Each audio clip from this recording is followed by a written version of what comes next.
Seat पर आवाजें करते हुए इसका प्रतिवाद किया था। संभवतः उनके मन में इस बात के लिए स्वीकार्यता नहीं हो पा रही थी कि यह कैसे हो गया कि लगातार तीसरी बार मोदी जी के नेतृत्व में भारत की जनता ने स्पष्ट जनादेश दिया और पंडित जवाहरलाल नेहरू जी का वो रिकॉर्ड जिसके ऊपर वो बहुत इतराते थे उसकी बराबरी हो गई। मगर हमारे बहुत से विपक्षी सदस्य कहते हैं कि साहब नेहरू जी की बराबरी तो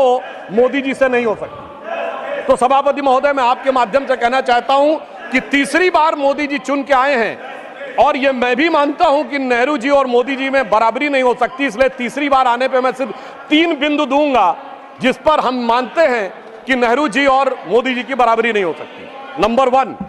जब मोदी जी इस देश के प्रधानमंत्री के कैंडिडेट चुने जाने थे, सभापति महोदय मुझे आज तक याद है 13 सितंबर 2013 शाम 6 बजे भाजपा की पार्लियामेंट्री बोर्ड की बैठक होनी थी और मोदी जी स्वयं उसके मेंबर थे, मगर उन्होंने कहा मैं उस बैठक में नहीं आऊंगा जिसमें मेरे बारे में विचार हो रहा हो। यह होता है नैतिकता के आधार के ऊपर निर्णय। और उस समय राजनाथ सिंह जी पार्टी के अध्यक्ष थे, तो मुझे यह दायित्व दिया गया था कि मैं मोदी जी को रिसीव करके अध्यक्ष के कमरे में बैठा लूं और जब बैठक समाप्त हो जाए तो सब एक साथ जाएंगे प्रेस कॉन्फ्रेंस में घोषित करने के लिए।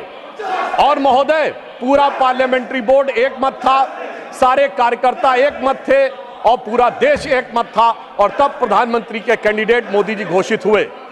उधर पंडित जवाहरलाल नेहरू जब कैबिनेट मिशन प्लान के तहत 26 अप्रैल 1946 को कांग्रेस का नया अध्यक्ष चुना जाना था और उसके लिए कांग्रेस वर्किंग कमेटी की बैठक होनी थी और 20 अप्रैल को मौलाना आजाद को गांधी जी ने लेटर लिखा कि आप अपना नामांकन वापस ले लीजिए और मैं चाहता हूं कि नेहरू जी प्रधानमंत्री बने। परंतु इसके बावजूद उस बैठक के अंदर क्या हुआ इसका रिकॉर्ड आचार्य कृपलानी ने अपनी किताब Gandhi his life and thought, Maulana Azad ने अपनी किताब India wins freedom, Rajmohan Gandhi ने अपनी किताब सरदार पटेल और उस समय के सबसे प्रख्यात पत्रकार दुर्गादास ने अपनी किताब India from Curzon to Nehru and thereafter में लिखा है कि 1 वोट मिला पट्टाभी रमैया को और शायद 1 या 2 वोट मिले आचार्य कृपलानी को, शेष सारे वोट मिले सरदार पटेल को और 0 वोट मिले जवाहरलाल नेहरू जी को। वाकई कैसे तुलना हो सकती है? सर्वसम्मति से प्रधानमंत्री के कैंडिडेट बनने वाले मोदी जी और 0 वोट पाकर प्रधानमंत्री के कैंडिडेट बनने वाले सरदार हमारे नेहरू जी।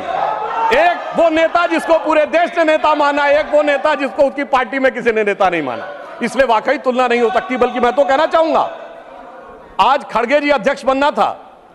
तो सोनिया गांधी जी की इच्छा थी तो सारे डेलीगेट्स ने खड़गे जी को वोट कर दिया और शशि थरूर जी ने नामांकन वापस कर लिया। उस समय गांधी जी की इच्छा के बावजूद किसी ने नेहरू जी को वोट नहीं किया, तो मैं कह सकता हूं आज खड़गे जी की स्थिति उस समय के नेहरू जी से बेहतर है। अब मैं दूसरा बिंदु कहना चाहता हूं